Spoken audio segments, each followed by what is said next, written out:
आपका first impression देखते हैं ना इस वॉच को, ये बड़ा एक स्पोर्टी आपको जो है एक okay let's talk about second watch.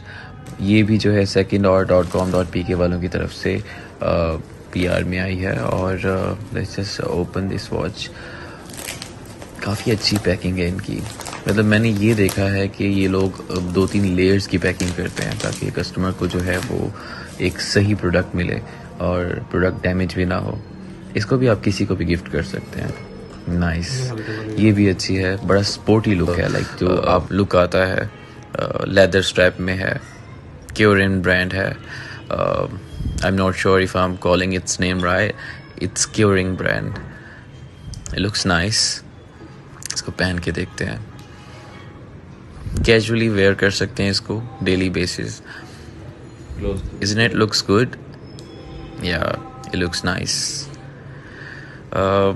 I am satisfied. I think you should also try. मैं लिंक जो है ऊपर मेंशन